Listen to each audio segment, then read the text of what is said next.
So we dive into Matthew, and Matthew starts off with something really interesting, genealogy. The whole New Testament starts off with genealogy. So and so was the father of so and so, who was the mother of so and so. And you might be tempted to just sort of skip over that, and I get that. But let's take a moment to think about that for a second.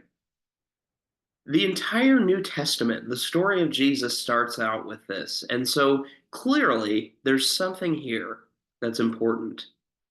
And if you go back and read the actual names that are in here, it seems to be more of a like a line of faith rather than a bloodline, most likely. And you read some of these names, and you can kind of backtrack them to the Old Testament, and so it's this really interesting way of uh, creating continuity between the Old Testament and the New Testament. And so you can't separate Jesus. It's very clear from the very beginning of the New Testament. You cannot separate Jesus from the story of Israel, from the Old Testament. Israel, remember, being God's people, not like the modern nation of Israel, but God's people.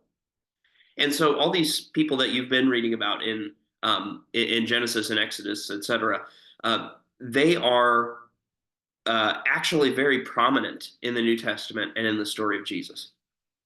And if you go and read the actual names and do that backtracking and find their stories in the Old Testament, there are men and women, which that's actually a really out of the ordinary kind of thing for a first century genealogy that women are included. There's saints and sinners in here. So you've got Rahab, who was a prostitute. You've got Tamar, who you read about in Genesis, who disguised herself as a prostitute and slept with her father-in-law so she could have an heir. That was one of those rated R parts of Genesis. There's David, who had his good moments, but also raped Bathsheba and murdered or had her husband murdered. There's Manasseh, who was one of the wicked kings of Israel. And all these people are part of Jesus's genealogy, Jesus's story. All these people are part of God's story to get to Jesus. And so we get then this account of the birth of Jesus. And I might invite you to read it and think, okay, so I know the story of Jesus, the birth of Jesus, because I've been to church around Christmas time. And just read this and ask yourself, what is not there? So, in our sort of Christmas pageanty way of telling the story of Jesus, we often combine Luke's gospel and Matthew's gospel and sort of mash them together. But in Matthew's gospel, it doesn't include anything about a census, nothing about a stable or manger, no shepherds. It does go on pretty extensively to cover this escape to Egypt. King Herod was out to kill Jesus. And that's kind of a major point in the birth of Jesus story that Mary and Joseph quickly traveled to Egypt to become refugees. And so there's these major points, and you see the words I've got highlighted there: the promise of the birth, the kingship of the baby to be born, the exile to Egypt, and the return of God's chosen people. And again, right away, we get these major themes of the Old Testament. If you read the whole history of the Old Testament, those historical parts, you see there's this promise that Israel, you're going to be God's people. God is king, right, of you. You don't need a king because I'm going to be your king. There's the exile to Babylon, and then the return. That's kind of the history of the Old Testament, and we get that in a microcosm in Jesus. Again, being situated in the Old Testament. And so there's all this politics embedded in these first few chapters of Matthew. We're just looking at chapters 1 through 4 today.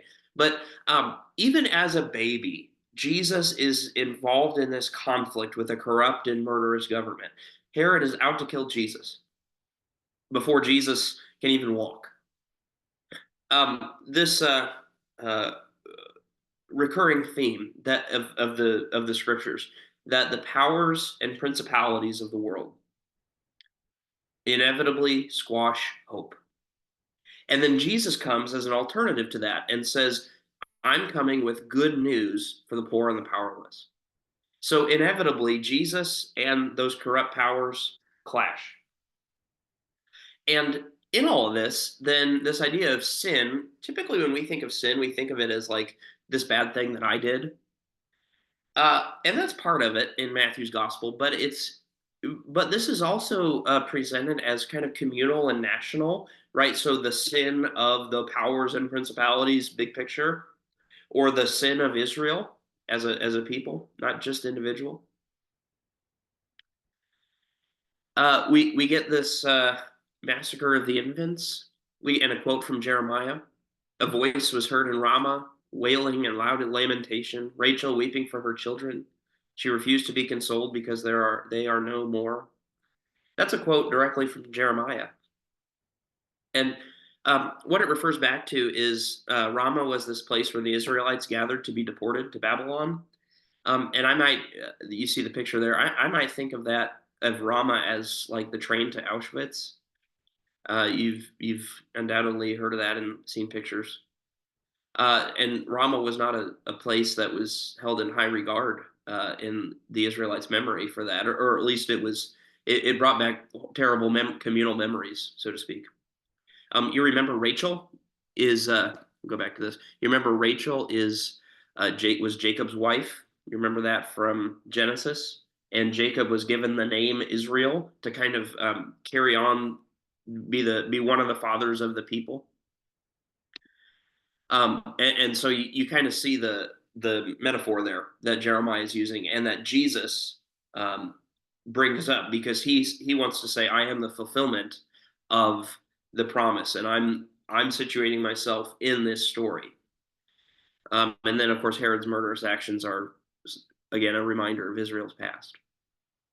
And so then the next couple chapters, these first four chapters, we learn a lot about a lot about who Jesus is. So we get these just to quickly run through them. The proclamation of John the Baptist. John the Baptist says, "I am not the Savior. I am not the Messiah, but there is one coming after me who will be Jesus."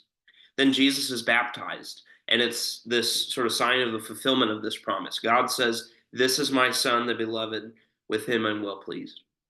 God says, this is the one." Then there's the temptation of Jesus. Jesus goes out into the desert and resists the temptation of the devil for 40 days. And we read that and we go, "Oh my gosh, yeah, okay, yeah, we get it. This is probably the guy." And then finally, in the end of chapter 4, Jesus is up to something. He calls the disciples. So he not only says, "This is who I am," but now I'm up to something. I'm going to do something with this. And chapter 4, verse 22 says, "Immediately, some of these early disciples, they left the boat and their father and followed him." No turning back, no turning back, right? Which sets the stage for the rest of the gospel.